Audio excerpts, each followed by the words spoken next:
Programme ਦੇ ਦੌਰਾਨ ਜਿਵੇਂ ਅਸੀਂ ਆਪ ਜੀ ਦੇ ਨਾਲ ਗੱਲਬਾਤ ਕੀਤੀ ਸੀ ਕਿ ਜਾਰਜ ਟੈਕ ਜੋ ਕਿ ਫੈਡਰਲ ਦੇ ਕੈਂਡੀਡੇਟ ਹਨ ਜਿਨ੍ਹਾਂ ਨੇ ਲਿਬਰਲ ਦੀ ਲੀਡਰਸ਼ਿਪ ਦੀ ਕੈਂਪੇਨ ਚਲਾ ਰਹੇ ਨੇ, ਸੋ ਅੱਜ ਸਾਡੇ ਸਟੂਡੀਓ ਵਿੱਚ ਆਏ ਹੋਏ ਹਨ, ਸੋ ਸਟੂਡੀਓ ਵਿੱਚ ਪਹੁੰਚ ਗਏ ਨੇ। ਸੋ ਸਰਦਾਰ ਮਨੋਹਰ ਸਿੰਘ ਜੀ ਬਲ ਉਹਨਾਂ ਦੇ ਨਾਲ ਗੱਲਬਾਤ ਕਰਨਗੇ। So George Tech, welcome to the show.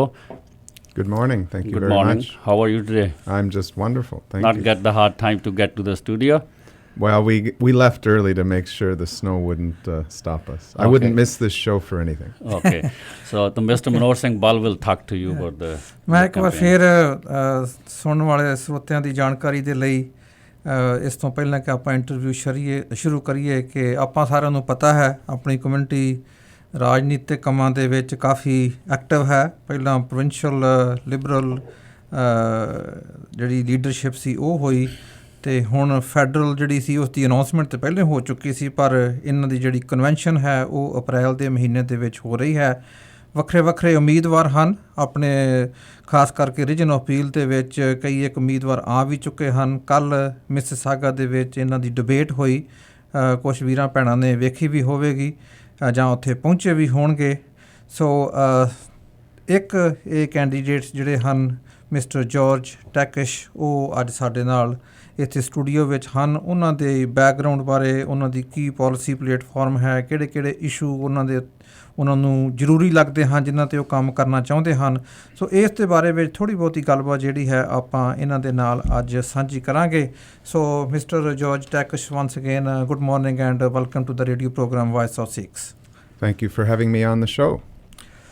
Let's start with a very basic question to know a little bit about you. Who are you?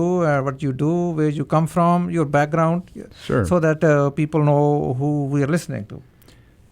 So I will be very familiar to many of your listeners. I'm the son of immigrants, in fact, the son of refugees.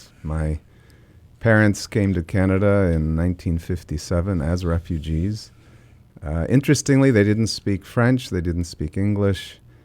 They only had the clothes on their back, and I was born a few months later, so I sometimes say I was started there and born here.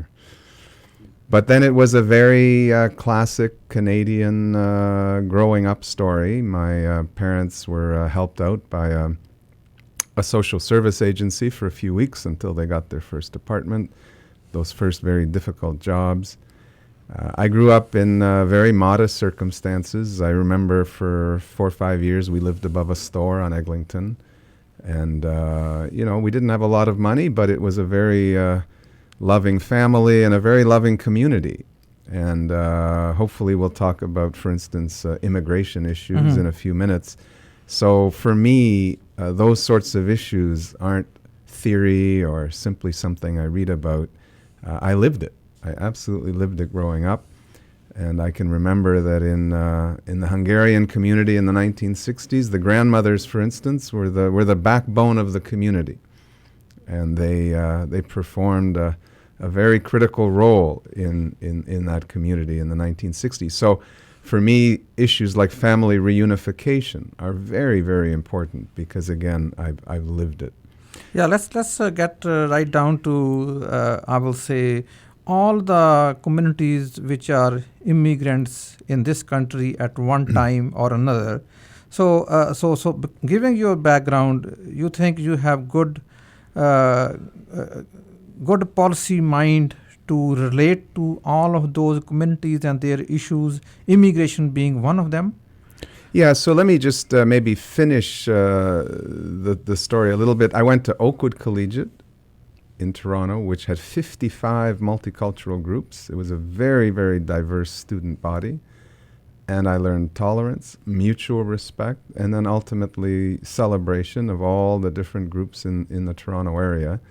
But for the last 30 years professionally, I've been working with technology companies and other companies. So I have both the business experience, which the Liberal Party needs very much, and the country, because the biggest issue is jobs.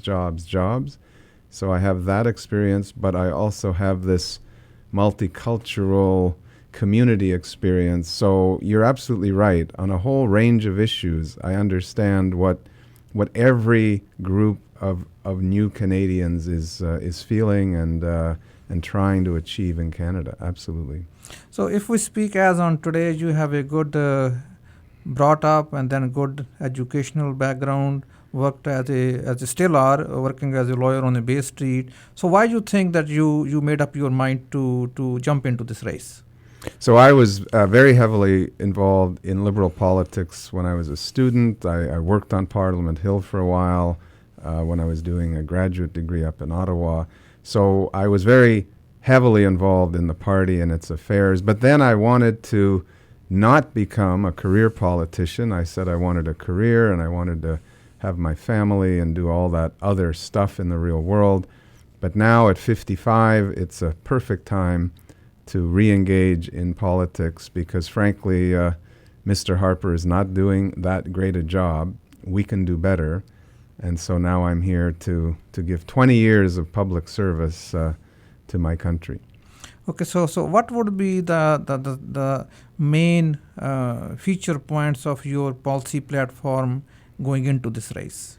There are a number of things. I have read Sure. some of your background information, but there's so many different points. But Well, for before instance, we let's start with immigration because Okay. I believe it has to be a central part of what Canada does really, really well. Right now, we take in about 250,000 new Canadians every year, but as our birth rate declines, that number is probably going to have to go up, 350,000 a year. So we have to be the best country in the world for attracting great new Canadians and then making sure that when they come to Canada, they are welcomed and they're helped into Canadian society. So Harper, for instance, is cutting back, particularly in the GTA and Ontario generally. He's cutting back the number of funds available for helping new Canadians. And I think that's exactly the wrong way to go.